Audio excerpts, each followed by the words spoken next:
Hi everyone, Brian here with a little more work on Saint Feliu de Barruera. I keep saying that like I have no idea what I'm talking about, and actually that's the truth. There you go. I just wanted to talk a little bit. In the last video, I put this section on here, and I was spending a little time putting the section behind that on, and then some sections behind that, and just a couple of comments about that for folks who may be doing these videos. So this section here is important to test fit. And even test fitting it, thinking I had gotten it just right, I still have enough of a variation between this surface and this surface that I'm not going to be able to tile across that evenly. I've got a space here that I'm going to have to work around.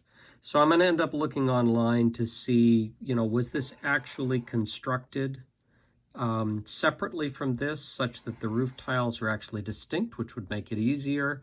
If it turns out this is all sort of one surface in reality, then I may have to, again, use a piece of balsa wood to smooth that out and then make up for it here on this piece and tile up to it there.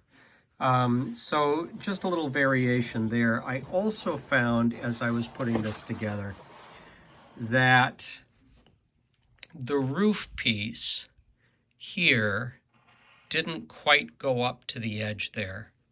And so I ended up having to take the gluing tab that folds over there and cut it off so that it didn't hit the gluing tab from this side that goes that way. So small things, but just be aware, that you've really got to be careful test fitting that section. It's an odd shape anyway, and you definitely want to see how that works out.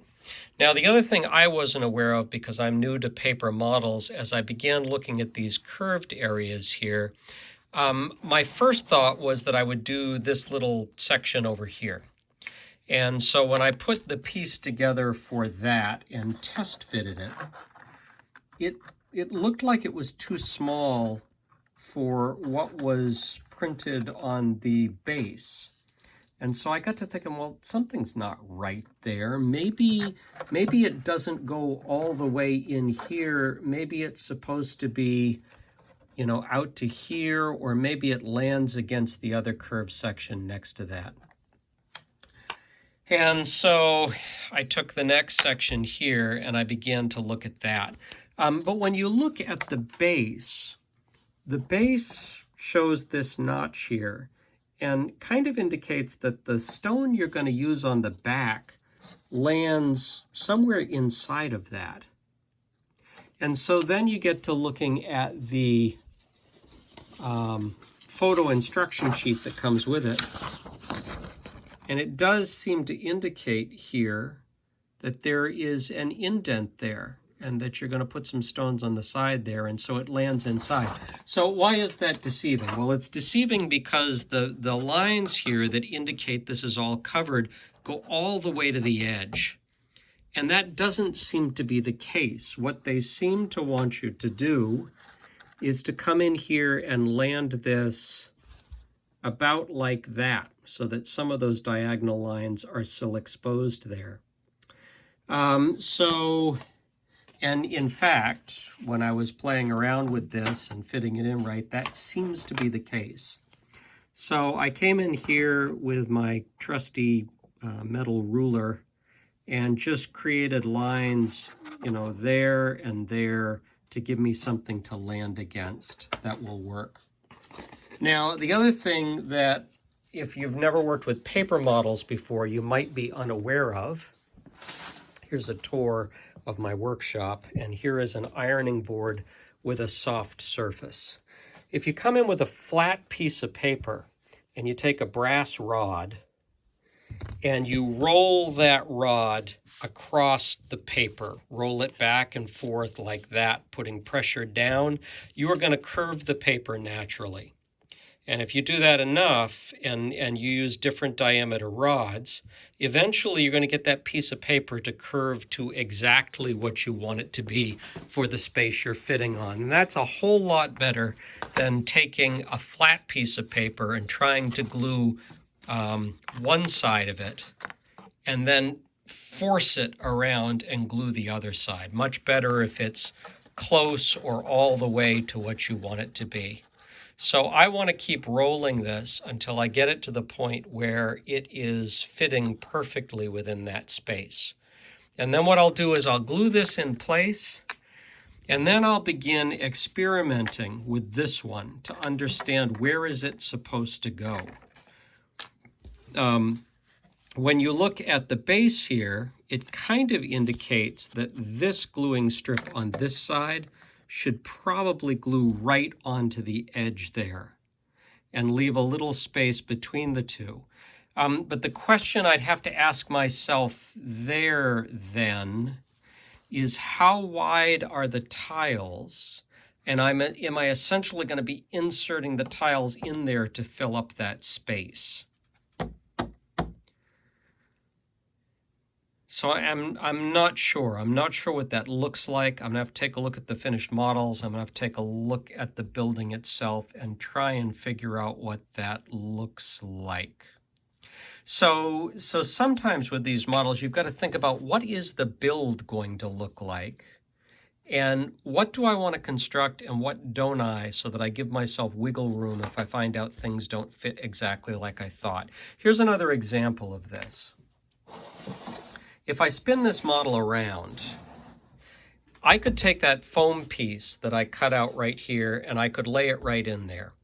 I might use cardboard spacers, as I talked about in a prior video, to make it line right up with this bottom line here, right? But I want to be able to take the tiles on the church, which start right at the ground on this side, and I want them to be able to wrap around this corner without an issue. So what I need to do is I need to take a couple of tiles out of the box and measure this, and I could see, oh, well, it looks like this line is actually 2 tiles high. And so if I meet that line perfectly with the foam, my third line of bricks will wrap around the corner and land right on it, and it won't be a problem. The other way I could approach this, and probably the way I will approach this, is I'll start my tiling here on this side, and I'll see where those tiles land as I go up here. And then I will come in and put the foam down on this side with whatever spacers I need to make sure it's going to meet there perfectly. And then I'll go on and continue tiling around this corner. But I'm probably not going to lay that foam down until I make those measurements by actually doing the work on this side and seeing what things really work out at. If I just put a couple of tiles on there now, I might find that no, actually what I need to do is I need to lay the first course of tiles and sand it, then put the second course of tiles on and sand those, and I may find that the measurement here is not right once you've done that sanding, but it's right with the rough tiles, right? So best to leave this off, start the work over here. At the same time then, all right. So I just said that, and the problem that creates for me now is I want this piece on rather than that piece. This is the piece in question. So again, I may want to take the other tact over here, start over on the other side to take a look at where the foam lands, start here on this inside corner to come out to here and to go around. And then as I approach this corner over here, then I can start test fitting this smaller piece to see where exactly is that going to land based on the width of tiles. So all of this is just to say, you don't want to glue up the entire base and then pick a spot and begin tiling. You really want to think as you're putting this together, what is this like when I start laying tiles and I start raising levels and what have you? How do I keep the stonework level all around the entire building? Another way, lastly, a way you might approach that, at least with respect to the height over here in the foam, is you could decide that you're gonna build the whole thing and you're gonna start your tiling all the way down here at the bottom. And you will bring that foam in and land it right against those tiles wherever they are. And then use landscaping to hide the seam. Perfectly valid, that might be a way to go. But you've really got to step back and look at this thing and just think 3 or 4 steps ahead as to how it is you're going to approach this, what the problems might be, and how you're going to address them. So anyway, sorry for the shaky video. As I'm doing these things, I got to thinking this might be helpful for somebody working on this Domus kit, Saint Feliu de Barruera. You might want to think of these things as you go along. So anyway, another working video. So thanks for joining me, and we'll catch you in the next one. Bye-bye.